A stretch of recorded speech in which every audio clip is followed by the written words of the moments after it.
La for, hit for none. All the time. La for, hit for none. For Islam stand for peace. La for, hit for none. For Islam stand for peace.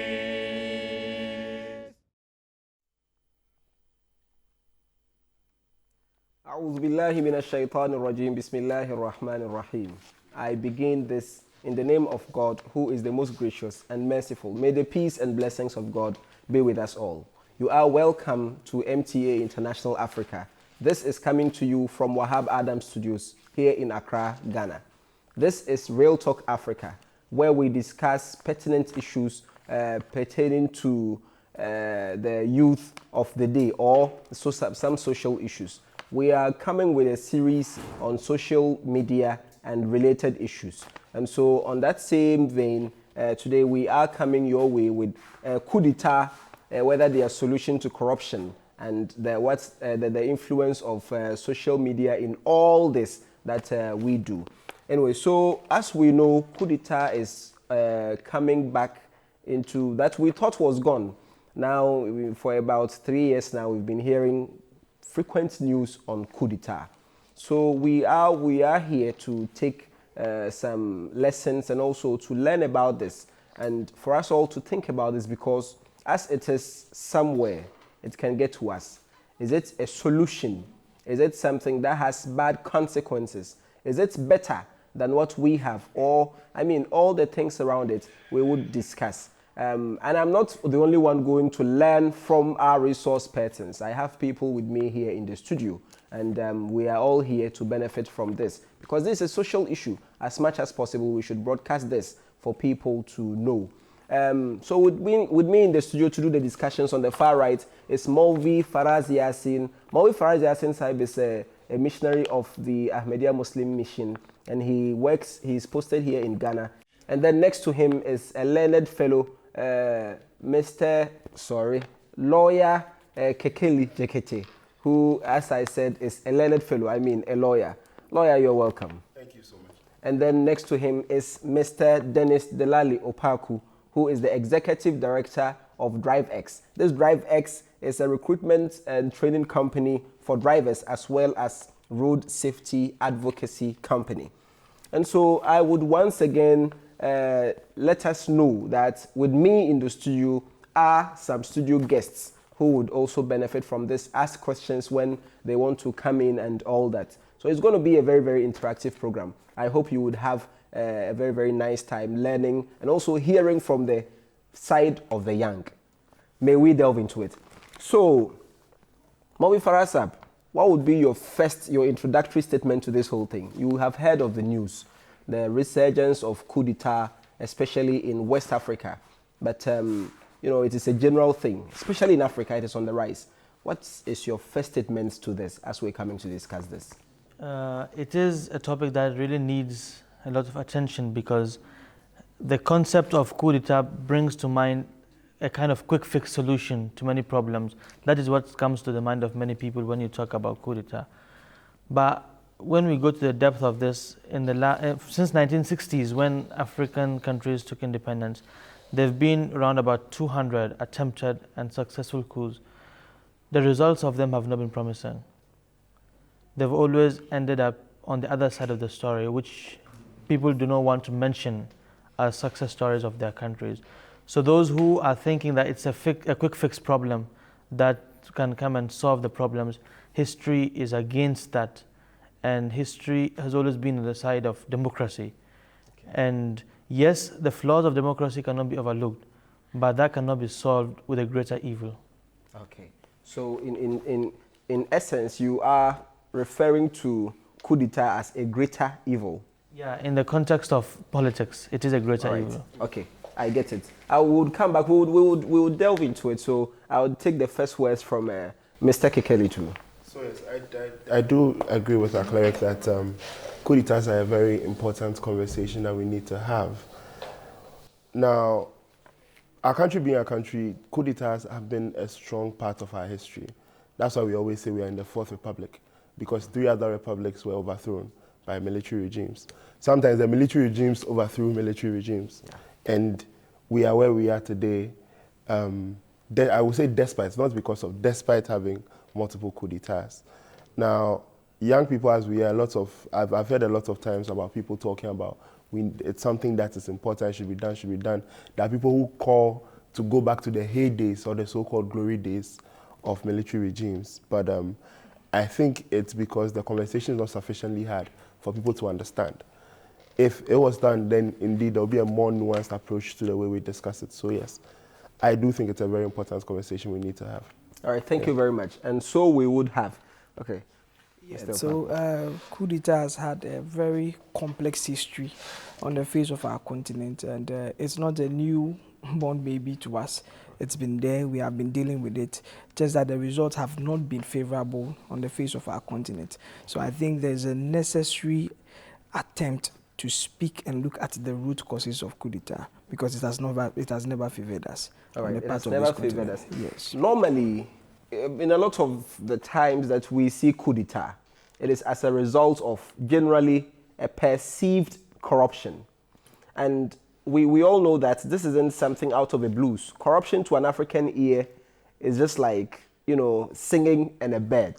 But whatever it is, I would like to have your takes on corruption itself, short, before we enter into the conversation itself. I'll start again from Owifarasab on corruption. Yeah, corruption, unfortunately, is a great corrosive element that destroys any society it finds itself in.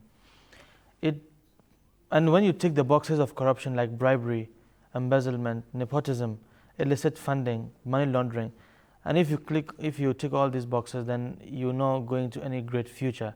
And unfortunately, in many of those countries where we've had coups and countries where people want or people perceive the notion, we are ticking all these boxes. We've got bribery, we've got corruption. Corruption includes nepotism, illicit funding, and money laundering. Once you're ticking these boxes of corruption, you're not having a bright future in front of you. I see. So with corruption, there can't be a bright future because you would steal the future from the people. Anyway, Mr. Kekele, anything on corruption? I think corruption for me would be any activity that involves the misuse of public funds or public power.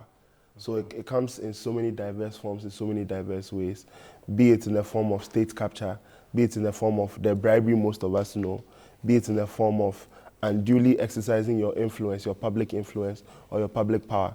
Whenever you hear people say, do you know who I am? To me, that is corruption, right? In all those different instances, corruption arises. So I do think it is a problem that, quite unfortunately, we have ingrained in our minds that it is stuck with us. We've had past presidents who have said it's been there since Adam. So a lot of people are very fine believing that it is the order of the day. When you are stopped by the police, you are already thinking about how much they will charge you and things of that sort. Sometimes even as a precautionary measure, you already put something in your hand. Yes. Some people will tell you are paying something for premium, for processing, for this, for that. Somebody will tell you are paying for TNT, this, but they are performing public functions. So once it is a public function and public resources are being used, then that is corruption. Okay, I will take your legal view on this, and I will take your religious view, and I will take your social view. But before that, tell me something about corruption before I take your religious view, then legal, and then social. Okay, so as Steve rightly said, I think the misuse of power.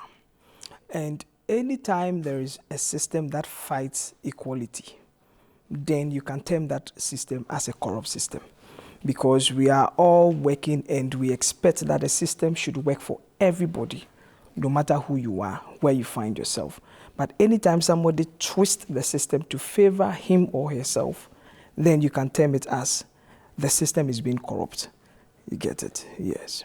Even though corruption is seen in most parts of the world, our conversation would necessarily not target, we will not target a particular country though, or a particular continent.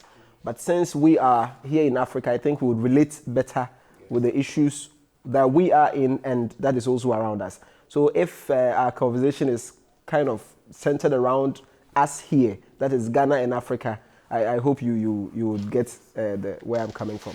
So please give us a religious perspective on corruption, and if you can add a little bit of coup d'etat, if it's a solution to corruption religiously. Please let me. Yes, so when you talk about religion, any religion that you take up and you read the history, at its inception, it's always been the fight of evil by good. That's been the root of every religion. And if you're a Muslim, you have the stories of the Holy Prophet ﷺ before you. If you're a Christian, you've got Jesus Christ. If you're a Jew, you've got Moses. And a Hindu has his scriptures. It's always about good. And what you can describe as good is something that you are not displeased if it is revealed to the public. Once that clicks your mind that if the people get to know about this, how would I be perceived? A school headmaster, once he's taking money to get an admission, he does not want that to be known. So that should tell him that there is something wrong, which the just soul in him tells him that this is wrong. So whichever religion you follow, there is that kind of embedded spirit in you. That is the first warner to you that, see, you don't want people to know because you know it's not right. But people give themselves lame excuses. Oh, everyone is doing it, so it's fine, let me do it. There's no religion that promotes it. They would say people are doing worse. I am just taking small. So. But two wrongs don't make a right. Yeah. And if everyone is doing the wrong thing, at the end, you start thinking about coup d'etats. Meanwhile, it started from you, or it started from somewhere, and you join that to lead to bring the situation where now you want to change. Meanwhile, you did not change yourself. This reminds me of one poet in Iran, Rumi. He said that when I was young, I wanted to change the world. But when I grew up and I became wise, I wanted to change myself. So if every individual should change him or herself, situations like this would not arise. If everyone follows the scripture they have, situations like this would not come up. I see. I like the fact that you're making it very inclusive. And it is actually a conversation that needs to be had across board. So I am very happy you opened it like that. Anyway, from the legal perspective, I would say about corruption and maybe coup d'etat. Okay. So legally, a technical definition is not given for corruption. I personally like to think that corruption is one of those things when you see, you know. But recent conversations in popular media have made me realize that it's either people are not seeing or they are ignoring, whichever one works. But legally, corruption, of course, is abhorred in all forms, right? It's the Constitution itself states in Article 35 that the state is required to ensure that all forms of corruption are eradicated. The Constitution sets up the Commission on Human Rights and Administrative Justice to investigate all forms of public corruption. Recently, this government, in fact, set up the Office of the Special Prosecutor to also investigate and address all forms of corruption.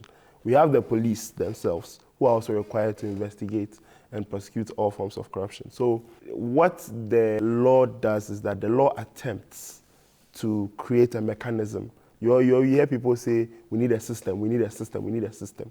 Yes, the law attempts to create a system to ensure that all forms of corruption are identified and eradicated or addressed. When it comes to coups, as for coup, the law does not even want to hear coup at all, in any way, shape, or form. There were times when even meeting to discuss anything could be suspected to be a coup and you'd be arrested for it. There were times like that. The Constitution states, I believe it's Article 3, that as much nobody is allowed, there should be no consideration of any form of a coup. In fact, the Constitution gives all of us a duty that if the Constitution happens to be overthrown, we all have a duty to bring the Constitution back into force again. The Constitution says that anybody who attempting a coup is considered to be treason. So the Constitution says that anybody who attempts a coup or who attempts treason should be liable to suffer death. Because essentially, the law looks at it as you want to kill us. So you should die. Exactly, so you should die first. So there have been, the most notable case when it comes to coup d'etats is the case of State versus Autre. That is the one I know. That is one of my favorite cases. That was during Nkrumah's time. There was an attempted coup, an attempted assassination on Nkrumah's life, right? And the court went into it. They discussed how coups by themselves are dangerous and inimical to our well-being as a nation. Our last proper discussion of a coup in courts I stand to be corrected, would maybe be the case of New Patriotic Party and Attorney General. That was in 1993. But then it wasn't even to address the coup itself. It was that for those of us who are older will remember that 31st December used to be celebrated as a national holiday to celebrate the coup. So in that particular case, the Supreme Court said that we hate coups so much that we can't even celebrate a coup. Even if we are not doing the coup, we can't celebrate the coup because it is very unconstitutional and undemocratic. So when it comes to corruption, there's the constitution attempts or the law attempts to create a system. And when it comes to coup, the law does not even consider the possibility of a coup in any shape or form. Yes. Okay. So now we've heard from the religious aspect, we've heard from the legal aspect. On a general note, what should be the approach of normal people to this? Okay. I think one of the things we should also consider is when it comes to the issues of corruption, we try to focus on just the political figures. And sometimes the problem is we put them there as people, and they create systems and they appoint some of us to head those systems. But we as people they have appointed, what are we doing in our smaller spaces to check corruption? So you go to other institutions that are being head by the same ordinary people we work with daily. And are they allowing the system to work, or they are also fighting the system for their personal benefit? They are also need to favor themselves. Exactly. So when you look at the social aspect, I think it also starts from us. At the end of the day, we put the politicians there, and we have the mandate through the Constitution that every 4 years we can change them based on the policies we think will work for us. So we have been given the mandate and we hand the mandate over to them. So if we feel like the system is not working, we can speak out. And some of them, we are also there, and we can also do the little we can do to change the system. We can do the little we can do to change the system. And that doesn't mean coup d'etat, because from the whole statement, he's underplaying the importance of engaging in coup d'etat. Let me ask all of us, anyone can answer this. Have you ever been so depressed or felt so boxed in the system? Or maybe you feel the system is so against you. Maybe economically you're so down that you feel, no, now there should be some coup d'etat. We should remove that government. They're not doing so much. Has it happened to anyone? Okay, so for me, I would say, maybe I'm speaking out of privilege, but I don't think I've been at a point where, it's not because of economic reasons that I've felt as though we need to immediately change the government. I've always been in a position where I feel the response to the scandal is worse than the scandal itself. So if there's a problem and people are complaining, and you give a very flimsy excuse or a very flimsy statement as to what the serious problem is, that is what upsets me, right? And I say it again, that maybe I come from a place of privilege, so I understand for individuals who are going through tough times economically, who would want to do something like that. If you are somebody who has graduated from school, spent huge sums of money, your family members have spent huge sums of money, because of that they didn't even have money to buy medicine and things of the sort, and you've graduated and you've been home 5 years, and you hear government making statements about we've created 200,000 jobs, we've created so and so and so and so and so and so, I can see how it would be very upsetting for you and how you would want something of the sort to come. But for me, it's been more along the lines of statements that have been made. But the unfortunate reality, or the fortunate reality for me, is that I've done a fair bit of reading concerning the things that happened during our military regimes. And I realized that, well, it may not really be in my best interest for such a thing to happen today. So, yes, I haven't been at a point economically where I've wanted it, but I've been very upset at government numerous times, this and previous governments as well. Yeah. I see. Would anyone want to say anything about it? Oh, okay, to add up, I think when it comes to the economic challenges, it's real, we cannot run away from them. But as being students of history, we would not wish for coups either, because the Constitution has given us many ways, democratic ways that we can change when if we can see, or we can speak for change to happen when we think the change we are seeing now, or whatever we are seeing now, does not favor everybody equally. So for me, I think when it comes to the economic challenges, it's something we can all not run away from, because we are all in the system. But when it comes to coup, being students of history, I don't think we have gotten there, or anybody I know have gotten there, where we all speak for change anyway. We all wish we could see change in other aspects in terms of the system and all that. But coup is not something we wish for ourselves at this point. I've heard someone argue that the current trend of coup is quite different from the coup of the olden days. They say now the bloodshed is quite minimal. So yes. So how do we react? Could there be, are there forms of coup d'etats, and could there be that, okay, then we are going to have a coup, but we're not going to kill people like what happened in the past? Okay, Boy Farasa, please. So when you look at this, these are just claims with no grounds. To be honest, if we study the cases, we take a case study. Of late, we've had coups in Burkina Faso, we've got coups in Mali. Egypt is no strange story. So all these countries, let me just give you one example. In 2012, there was a coup in Mali. Now, before that, we're talking about the life of people. They want better economic structures to be put up for them. In this case, in 2021, I'll give you the case of Sudan. Before a coup, they were all crying that there's so much economic problems. So the military took over through force, and after 2 years, they had ample time to work it out. Inflation increased by 200%. 200%? Yes. So who would you blame now?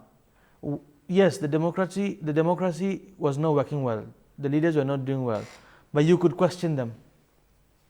When the people in Sudan went to the streets against the army, 100 civilians were shot dead, and still no one is going to ask them.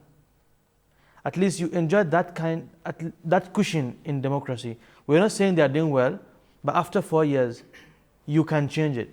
But here's the case that for 10, 15, 20 years, as long as they wish, sometimes 40 years, they stay in power and no one can question them. The example of Mali, recent another coup, and their poverty rate was 41%. That has also increased. So when you talk about economic hardships, as we are all mentioning, that coup has never been a solution. Burkina Faso, just next doors, 40% poverty rate, and within a year it's now 41 and something. So it's a huge number. It's increasing, yes. And here's a state that you cannot question anyone. You question, and yes, the military takeover is not bloody, but what follows is much more heinous than what it used to be. You get the imprisonment of all the people who were in power. That's done. But those people in power are given that power by some group of people in your country, 40%, 50%, who voted for them. That's public. 40%, 50% also suffers that problem. So those who make such claims are not cognizant with the facts. And these are what's going on there. Now, aside this, the other problem that comes up is you are boycotted from the international stage. Countries like this, yes, they were already living under the poverty line, many of them. But there were some NGOs who were working in that country. They've all left. There's no foreign investment coming in. Everything has come to a halt because of military takeovers. Where should they produce? Let's cite them for a minute. Let's say that they want to work. How would they work? The entire infrastructure of that country runs on foreigners, kind of. You've driven them out. So even if you want to work, that's why it's called diplomacy. And countries run through diplomats, not through minds that have not been made to run politics. So we should allow everyone to, yes, they are not doing their work. This brings me to another important issue. If I have some 2 minutes, I can answer now. That after the 4 years or 5 years in power, these people in power, democratically, they know that they would go to you, the poor person, give you some paltry amount of money, and you'd vote for them again. So who is to be blamed?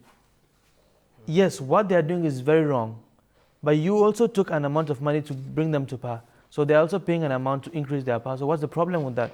So you don't have that moral ground to talk about such a person. When many people do such kind of things, they take money, some take food, some take shirts, whatever it is in form of gifts, and bring them to power. So after 4 years, you bring out your right and then vote and change the government if you want to. But this way, as I've mentioned, the facts don't prove that coup is an option or a better option. I see. Okay. Yeah. That when you say a coup is bloodless, we are often thinking about the head of state. So because we don't kill the head of state, we consider the coup to be bloodless, forgetting that a coup is a long process. It's a long, arduous process. As we are approaching the head of state, he has security, sworn security to protect him, right? If they don't kill you, you kill them. Unless it's like Ali Bongo's story, where it was his own security that decided to commit the coup against him, right? To carry out the coup against him. But the fact of the matter is that there would always be long-term consequences, or if not even, there would be immediate consequences. There would be people who would suffer for the coup that is being carried out right in the moment. I personally have my reservations concerning the conversations around moral high ground and all that. But I do think plainly saying that, oh, merely because a coup is bloodless, it is fine, is a very wrong way to go. Because then you are being very small-minded as to looking at what a coup really is, in truth. I see. This brings to mind. So now, corruption is going on. It looks like a canker that cannot be taken out of us. Is it possible that there would ever be a day where corruption is a story of the past? I think from the social perspective, it comes from us. And as our brother was saying, we were discussing it backstage. And we have been given mandate to elect people to build a strong system that favors everybody. And every 4 years, we have been given that mandate to do that. And we decide, let me say, on quote, out of our own selfish needs and other things, go for something that we think we need just today and support them, go back there and break a system that would not favor us. So I think if there's going to be a day, then that day, it should start from us. We shouldn't expect the political figures to make any change. We should call for the change, and we should also be the change we want to see. So if we feel like they have created a system that's not good, we change them. Look at the policies that will favor us. All right. After this question, I'll go to the audience so that anyone who has a question, okay, please. What is up? Yeah. So I just want to add a little to what our brother is saying. Sometimes we've got the mandate after every 4 years, but let's just scale it down to a person in a district. A friend of mine, for example, has been appointed as an assemblyman, let's say. Now he has that power in that few thousand of people. The situation of our people morally is such that if I go to him, that my son is, let's say, unemployed, so as an assemblyman, please get him a job. And me standing on my moral ground said, no, he's not qualified for the job, so I cannot use my power together for you. That person with his entire family would say he's a very wicked person. And after 4 years, if that person does not win to become the assemblyman, they will disown that person, that he's not part of our family because he did not help us. So if these things go to the classroom level, the prefect has his friends who he would mark present for. So it starts at that stage and it continues to where everyone has his or her power. So when we correct ourselves, cases like Singapore and others, where education has been the foundation, it's been just 2 decades or 3 decades that they've skyrocketed and they're now controlling the market share of the world. So education, I think, is key. And your own integrity, that you're not sold for little things or for things that would not match after 4 years. So it's an investment you make and then you reap it later on. I would have to depart from my co-panelists for a bit because I believe that whenever we talk about conversations of people collecting things to vote for people, we must also take cognizance of the fact that poverty can be weaponized. Poverty as a thing can be weaponized against you. That is why if a person is bribing people, he will give a different amount to the person living in a kiosk than to a person who is living in a mansion. Because he understands that value is different to these people. I've seen an election where this was not in Ghana, I saw it on social media. They were handing out onions, salt, and I think ginger in a rubber. And then the person who they are voting for, his face is on it. Do you understand? It's very easy for you to say, I say Jane. What are you collecting onion for? But if you haven't had onion in 3 months, it's powerful. It's very valuable to you. You understand? I know parts of this country where they give them gagba. If you know gagba, the big basin that some people wash their babies inside, they give that one. They give them gagba. I know parts of this country, they give them cloth. My own constituency, they give them t-shirts. You understand? And people will collect, and because of the t-shirt, they'll vote. It's very easy for me to sit from my privileged perspective and say, why would you take something of this sort? But if you understand poverty to be a weapon, you understand that it's valuable to them. Now, the second part of my stepping aside from my panelists a bit is that I think we are in a bit of a catch-22 with the way our system works is that whenever people say we need a system, what we mean is that we need a system where even if somebody wants to follow his family members, he can't.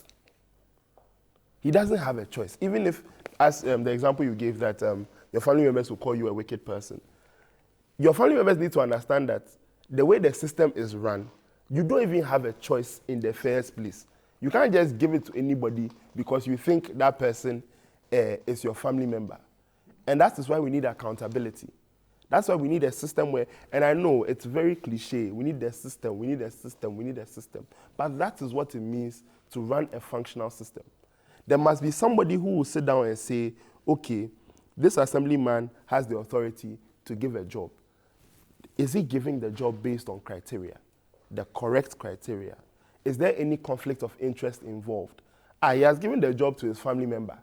Then there's a problem.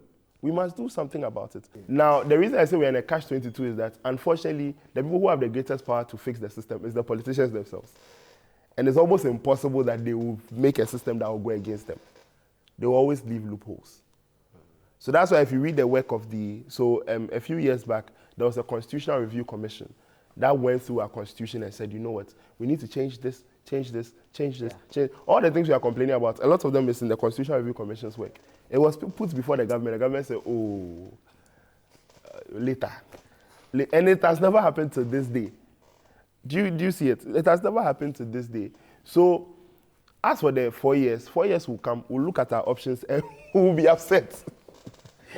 Considering our options, we'll be upset. So if the youth gets angry and they say the system cannot work unless there's some kind of force, I think the coup d'etat people are calling for is there should be some kind of force that would force the politicians who have power to do some of these laws. They would have to do it with no other choice. I think on this, from this perspective too, what do we think about it?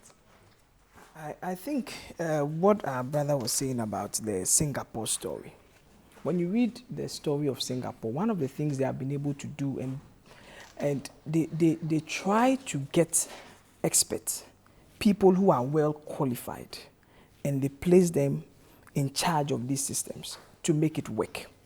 Now, in our part of the continent here, one of the strategies that the politicians have been, let me say, very successful doing is they try to invest in you to buy your loyalty. They invest in you and buy your loyalty. So I've helped you to get to this particular stage in your life. So you owe me some kind of gratitude. They would always remind you. Exactly. You even remind yourself because of what our brother was talking about in terms of the poverty. So you are even looking for somebody to help you. And you have gotten that help, the person gets you to a particular office. And the person just picks a phone and calls you. I need this. Can you help these 2-3 people? You can't say no. Because the person have invested in you and the person is buying your loyalty in exchange. But if the system is so when Obama came here, I think one of the things he talked about was if we are able to build a system, that's the end. You don't care who is there. He said we have to build a system to extend that even if it is even the devil in charge of that place. Doesn't have a choice. Doesn't have a choice.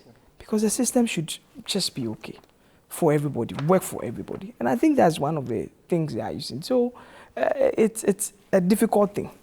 It's really a difficult thing. Let me add to that as well. I will say as well that we tend to think of the system as a grand thing instead of different components. Yeah. I think it is important to understand that look at the different components of the where you are, and you will find a solution.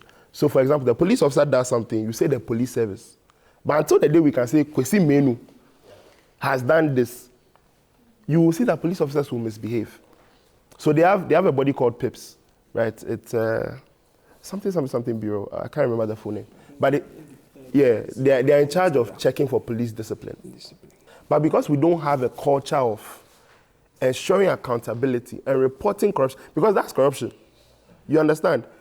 You are complaining, oh, these people, they are so corrupt. That's for Ghana police, they are so corrupt. Say. Take the steps, file the reports. At least you have his number.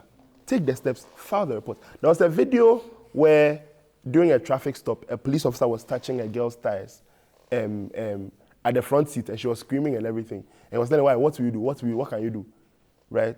When the video came out, straight away, Ghana Police Service put out a response. They named him. They put his name there. They put his station there. They said, oh, he has been interdicted, and they are taking action. That is why the police, even if they are not doing anything wrong, once they see you are recording them, they have problem. Do you understand? So when we say we need a good system, it sounds very grand. But look at the specific things. Anywhere you've been to that there's corruption, if you look at the specifics of that place, you will find a way to ensure that the right thing is being done. The unfortunate reality we have is that we are so stuck in the system of corruption we think is normalized that we are not even willing to deal with anything of the sort. I'm having to deal with a particular police station, and they are misbehaving with someone. Right now, as I speak to you, they are misbehaving with someone. I've already drafted my PIPS letter. I'm just waiting till the next time I go to the police station to go and put it in front of the commander that, commander, this one that you are doing like this, I'm going to PIPS. So me and you don't have fights. Because if you are doing the right thing and we go to PIPS, there's no a problem. So the same way we understand there's CID, there's MTTD. MTTD is the traffic ones. CID is for investigation, criminal investigations, right? There's a part of the police. So even DOFSU is also a part of the police, right? So there's a part of the police that is just in charge of police conduct.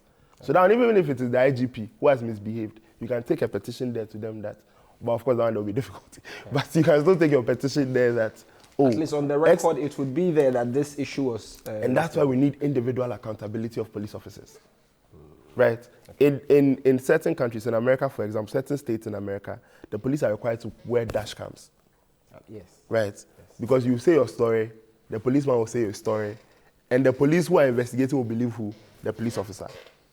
But camera never lie. As for camera, we can see, we can hear. Do you understand? Yeah. In certain states, New York, for example, police officers are required to have their names and their badge number there. Right? You can't go abroad and you're recording a police officer and the police officer will tell you to stop. Because he knows that if it's him telling you to stop by itself is an infringement of a right, and it is a problem. By here, if you like try and record police officer and see what they'll do to you. You have an issue. You have a straight issue. Yeah. So we have that issue of some police officers being, but we will not limit it to just even some of them. No, we will not limit it to that. It is general, but just for example's sake, that is why I brought this issue. So my colleague is informing me that it is the Police Intelligence and Professional Standards Bureau. Okay. Police Intelligence and Professional Standards. So I see. Bureau. Okay. Yeah. Then it explains it. Yeah. Okay. Well, I wanted to say something. Yeah. After this, I'm coming to the audience, so your questions would be answered. Just adding to what our brother is saying that with accountability should come protecting the whistleblowers. Sometimes what is very important is I'm afraid to report a crime. For example, there's been someone commits a murder, let's say. I'm afraid that if I should report him, he would get his sentence, then he would come for me. So there should be such systems put up that would protect the one who makes such, like, who does the whistleblowing. Okay. It could be an online platform where you put without showing or revealing your identity, or even there should be such protocols and procedures where the one who reports any person, be it the police, be it any other service, he or she cannot be harmed. There should be incentives for such a person, and then so that there can be no retribution that would come back to him once that person comes out of prison or out of his sentence. See, that's important, where the system protects the one who tries to correct it in diverse ways. Anyway, so to the audience, any question? You please mention your name and then your question should follow. Assalamu alaikum Wa alaikum assalam wa rahmatullah. Naksh Possible Forcing. And my question goes to Morvi. When he was speaking on the matter of corruption, he said the individuals have to also reform ourselves. And we hear this statement more often. And I would want to ask, I'm a graduate. I've been in the house for a very long time. And then I get a job opportunity. And the person there requires me to pay something. As an individual, morally, I think it's not right. Legally, it's not right. Because when I do it, I'm also involved in corruption. So I do not want to. But I still need a job. So in this case, what do I do as an individual? $1 million question. Well, a million CD question. Okay. So what would be your take on this? I want us to take it one after the other so that we can address the issues. I think, just adding to his question, I just want to say as well that he said he directed his question to Mulvey. So I'm just adding to his question to say that before it said that it gets to a point where right or wrong is what to put food in your stomach. If you get what I'm saying, it gets to a point where your morality becomes what will put food in your stomach. So I think it's just, I'm just adding that before you answer the question. Yeah. The first caliph of the Ahmadiyya Muslim community was posed with one similar question. And he gave the example that if you're going to meet your friend, and between you and your friend there's a dog that is barking, what would you do? He says sometimes if you have any dirty bone or something, it becomes a must for you to throw that bone to distract that dog that gets between you and the work you're doing. So sometimes, as you're just saying, that morality becomes, but there are some such gray areas where you look at what you have to do for yourself. And I gave you the example that if there's a dog that has come between you and where you're getting to your destination, in such a case, you've not got anything. To add to this, to the Islamic side of it as well, the Holy Quran says that in Islam, you know, the pork is prohibited. But it says in a case where you don't get anything to eat, and you know that if you don't eat anything, you would die, then even the pork and other things which are not allowed on normal circumstances become allowed for that instance, but that should not become the license to continue doing such things. If you get to a stage where you know starvation is coming, then there are some relaxations that religion and even possibly the law might give. So that can be a relaxation, but that should not be made a law or regulation that you can always do such and such things. I see. Because right now, to add to his too, it has become a trend. Like before you're called into some of these institutions, I do not want to specifically mention names, but a very popular one that a lot of the people are aware of is sometimes the education service. Before you are called into, you're picked by government, you will need to pay some boss some amount of money, whether it is from the government or it is from themselves. However it is, it seems as a barrier between you and your employment. And sometimes it gets really, really hard. Recently there was a story online. I spoke to a few doctor friends of mine and they confirmed it to an extent that so you have to pay someone to receive your salary. Do you see how silly that's so crazy and that's so silly? But you see, even with that one, the person who spoke to me, the doctor who spoke to me told me that something happened and all of a sudden they stopped, right? Which tells you that even the person doing it knows they are doing wrong. And if only, and I understand as I say this, it is very easy for me to say now. But the fact is that if only we could get to a point where, for example, all these doctors, if all of them stood up and said, no, we're not paying anything, and they wrote an official public statement that we are not paying anything, the ministry will come and deny that they were paying anything in the first place. But what will happen is that nobody will even whisper to anybody to pay anything again. Do you get it? The ministry will deny. As for the ministry, they'll come and say, oh, nothing of the sort happened. Because once you don't have hard evidence, they will deny. Fine. But it will be such a situation where No, because obviously it's not the Minister of Health that will tell you to pay. It is somebody inside the ministry that is making you do that. It won't get to the Minister of Government. Exactly. Most times, yes. It won't get to the minister. The minister is waiting for Parliament to call him so that you go and answer questions. It's not you people, your problems that he's dealing, your small issue that he's dealing with, right? So if everybody were to band together and then they put out an official statement that, you know what, this thing has gone long enough. We won't do it again. We won't pay. The ministry will deny, yes, but nobody will ever ask them for any question. The ministry will deny outside, but inside they'll do a probe. Inside there will be a probe. Inside there will be an investigation. And once that investigation happens, nobody will even attempt asking such things anymore. But because we live in and I say it again, we live here and it is normalized for us. It is very, very, very normalized for us. So we see it as, and that's what it is. That's how it is.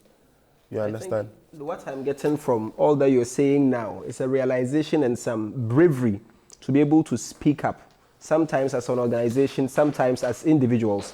And looking at it, I'm not sure I would want to be related to corruption in any way. And so if these issues come and someone comes out to protect it a number of times, then it becomes a problem. Maybe if I report once, it might be just brushed under the carpet. But if it keeps coming, then people would realize. So I think this is a wake-up call to all of us, that this corruption can be worked on when we start, bringing it to light. Okay, I think we have our second questioner. My name is Salim Ahmed Kyosen. My question goes to our lawyer.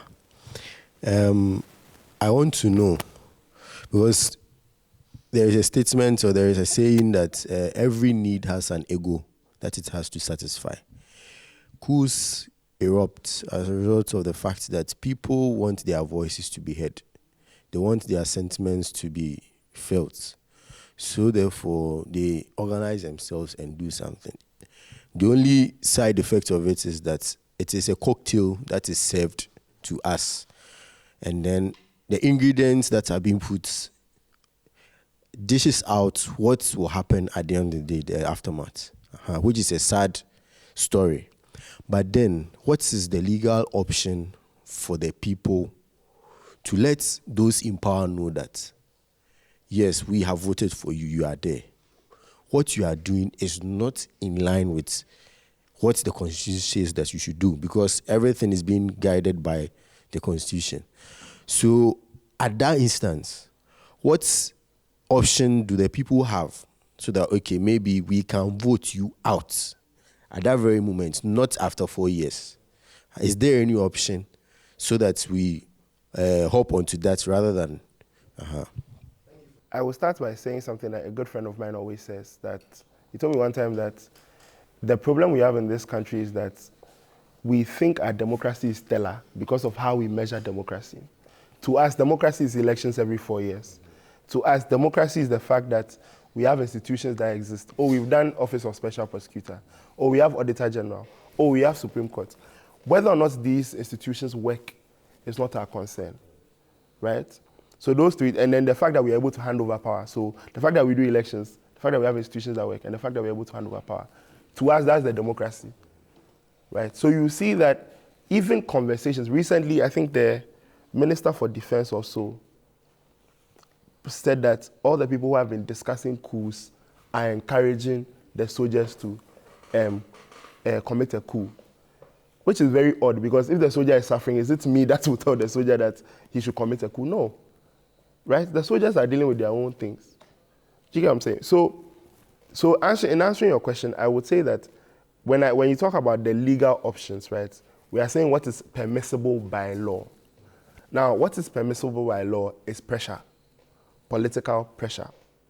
Now, there are different ways that this political pressure may manifest. My favorite option is civil disobedience.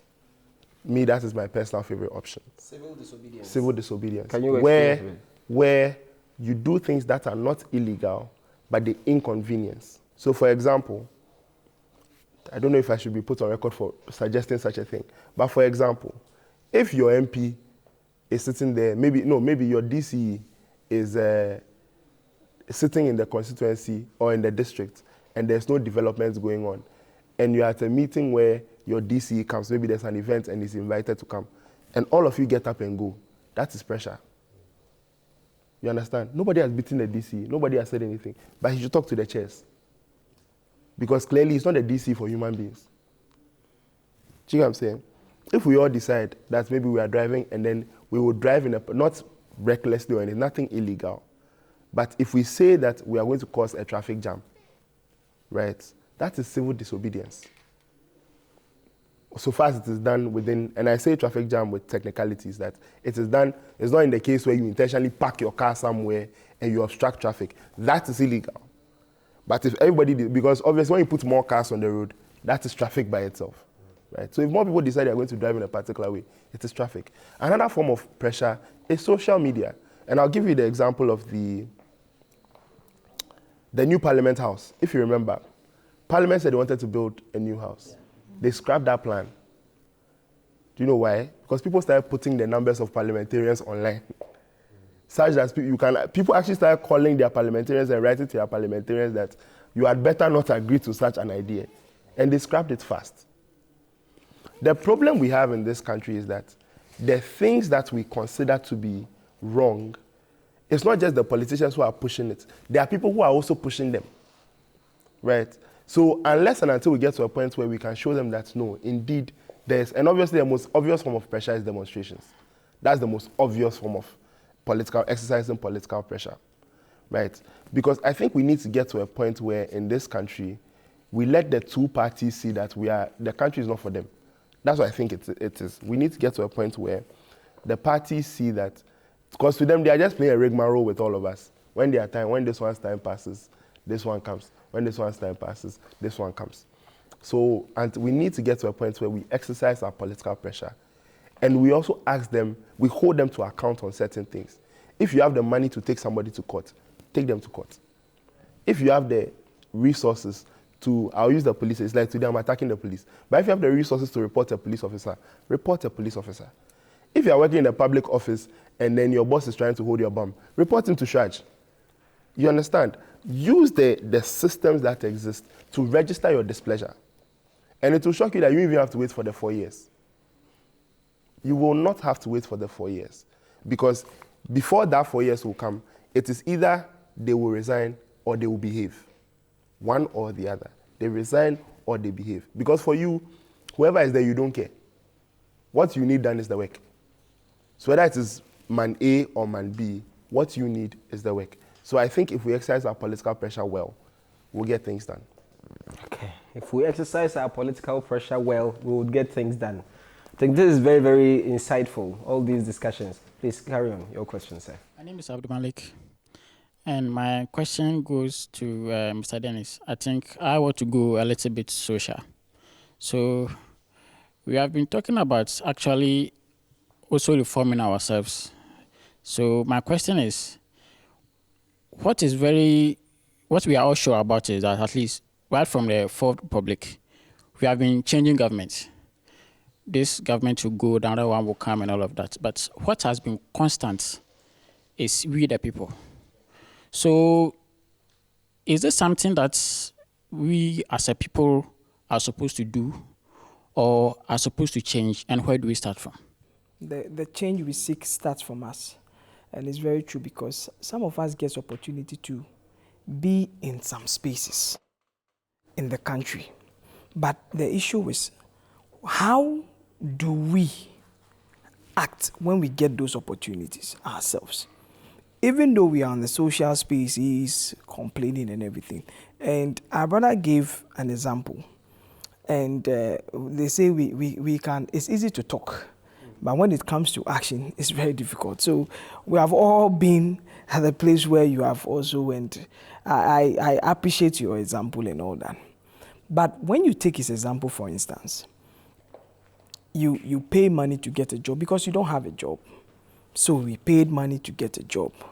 But the question is, when you also get there, somebody is also going to pay you money to get a job.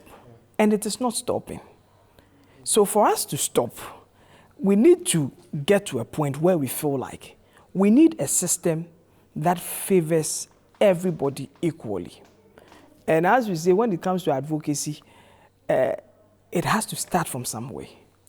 It's difficult because the system doesn't favor us, all of us, the system doesn't favor. You are looking for a job, it's not easy.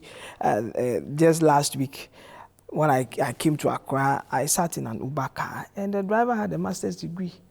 I was like, Chief, I've been looking for a job and it's not easy.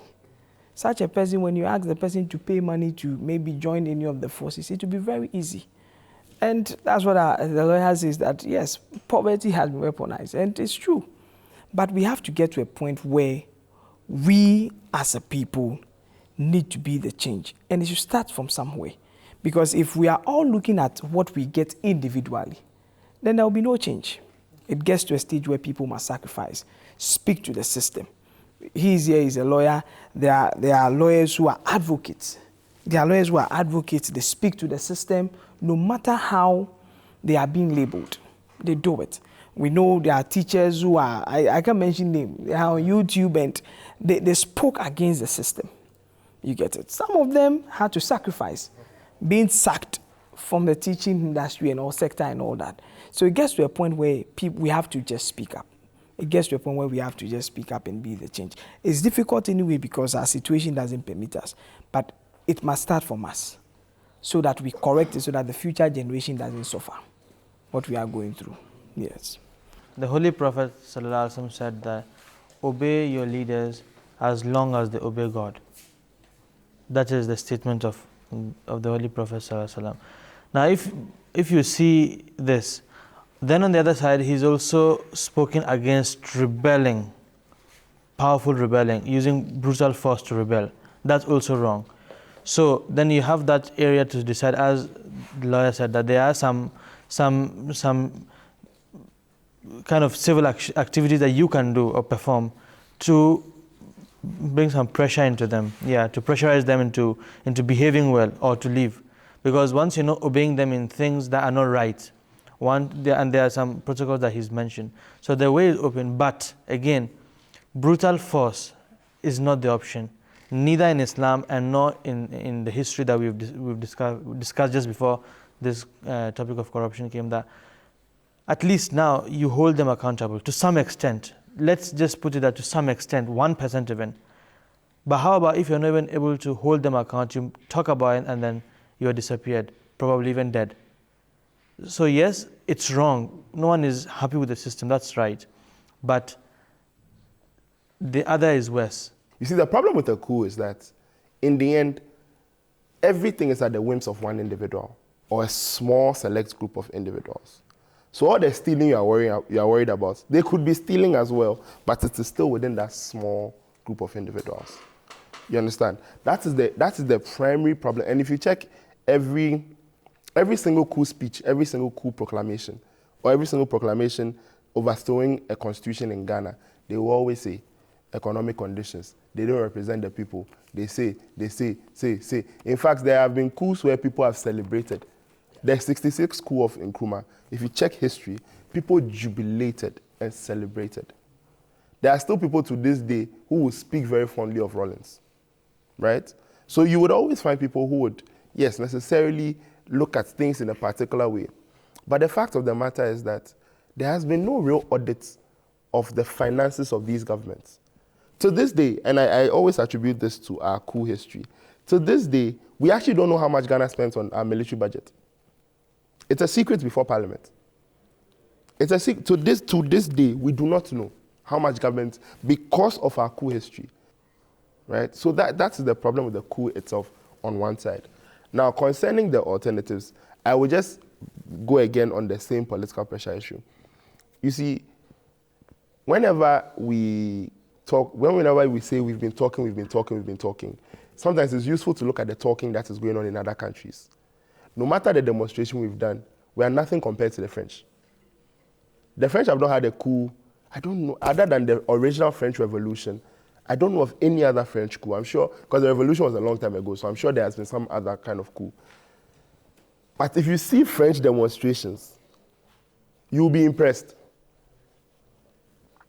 Parisian garbage collectors went on a demonstration. Now it was even a strike. Paris was smelling. Straight away, Paris was just smelling because the garbage collectors said, if that's what you do, fine. That's very legal, right? And they had what they wanted to be done for them, done. In other countries, representatives or elected officials do something, the mere threat of social media is enough to get them to resign. Somebody realized that, they've donated drugs to the country. They've been at the port since July. What is happening? That was it. And it became a whole thing. Everybody starts talking about eventually the ministry has come and put out a statement saying that, it's not that we've forgotten about it. We've been working on it. Common sense will tell you they've been working on this since July, really. But they said they've been working on it. And they gave us I think October 13th or so. By the 13th, it hadn't come. Still, by the 15th, people were responding to it that, what's happening? You said 13th, what's happening? Not long after they came to respond, they said, oh yes, they've done it. So everybody should calm down. You understand? The fortunate part is that we are getting to a point where, and that's why this Fix the Country demonstration, I hate to say, but the fact is that it's changed things, because we've gotten to a point where we are realizing that if the people are able to find their voice, they can be very, very powerful. And that's what we need to do. Find our voice. That's all. Find our voice. We need to find our voice. Yes, what we need to do is to find our voice. I would come to you finally, but let me read some comments from social media about this corruption thing so that we wrap up. Time is not on our side. It says, makes me wonder what they are teaching the generals and officers in all the academies. If they can't stage a coup and return the country back to the straight and narrow path, then makes me really wonder. We can't keep rinsing politicians. Well, I guess I get the general meaning that he wanted to put across. This one from Yusuf Mohammed says, who told her the citizens are not happy with that? This time, coups in Africa, there is no death, destruction, but rather jubilation. So she would give us a break. She should give us a break. So it says, everyone agrees that coups are bad, but the civilian rule is worse. So it says, simple life is all we seek. Turns out democracy is becoming a scheme for bad governance. Africa is poor because of bad leadership. This one says, then I guess we ought to do our best to avoid the conditions that create them, right? That is, create coup d'etat. You can't keep pushing people to the wall and they feel they have no justice or nothing worth living for. Foster says, back then when coup caused more harm, but since John of our African leaders are ever willing to improve our standard of living and sabotage the next election to stay in power, the best alternative is to force them out and set precedent to others. This one, Romeo Benedict, this will be the last for now. Romeo Benedict says, although not the best way, the real issue is what comes after the coup. Yeah. I think he has mentioned something that we normally forget when we talk about coup d'etat. Anyway, let's hear your question. I think this answer should be swift so that we would wrap up. My name is Adil Prince Mauli, and my question is for Lawyer Kelly. Now that we can't do anything to help the country with the coup d'etat issue, my question is, how can the youth, what can the youth do to try to strengthen the regimes to prevent corruption and bring corrupt actors to justice? Primary thing the youth must do is to pursue accountability. That's the first thing. If you see corruption, report corruption. And I understand, once again, that it is very hard. It's not as simple as I say it is. But the systems that exist, they require people to act. Until somebody acts, nothing happens. Even Shraj, there was a time Shraj decided to just follow rumors of corruption somewhere. And the Supreme Court said, no, somebody has to actually complain to you first. You can't just get up and go investigate. Recently on social media, people accessed the public procurement website and they started bringing screenshots of the public procurement website. That, okay, Ministry of Finance sent 4 million cedis worth of chocolate to Turkey following the earthquake as relief. People spent, that there was a story about boss spent an amount on iPhones and then boss had to come and deny it, right? All those things, those are forms of accountability. Right. I remember there was also, people went online to check the Registrar General of Companies for who actually owns the companies that are awarded contracts. Within 2 days or so, they said the site was down. The site wasn't working. You understand? Friend of mine will say on their neck. You have to be on their neck. There's so much we hear that we just let go of, because in this country, a scandal is a scandal for a week. It tells you that there is so much we see and we let go of. We forget about. So we need to get to a point where if we as young people, because the coup, in my opinion, the coup is the easy way out. I'll say the coup is the very, very easy way out. And it's the myopic way out, because you do it now and you don't see the long term, because after the coup, what will you do? We as young people need to be able to stand together and band together and speak truth to power. It doesn't matter if it is your religious head. It doesn't matter if it is this person, it is this person. Speak to it. I always say, me as a Christian, there's one thing I like to say, that pastors sit down and they offer prominent chairs to people who are known corrupt people in this country. When it is time for harvest, they'll make them harvest committee chair. Then they'll give them special chair there. And then nobody can talk about that person, because as for him, he gives his tithe. But the tithe is stealing from the regular people. Do you get it? So we need to get to a point where we as young people, in the end, it's accountability. That's really it. Yeah. This has been very interesting. It has been informative. I think what we need to do is to say something. When we see something, we should document, we should write, we should record, we should do all these sorts of things. And if even your report wasn't taken, some other person's report would be taken. Stay with us always, and may God's peace and blessings be on us all. Until we meet again, have peace and stay safe.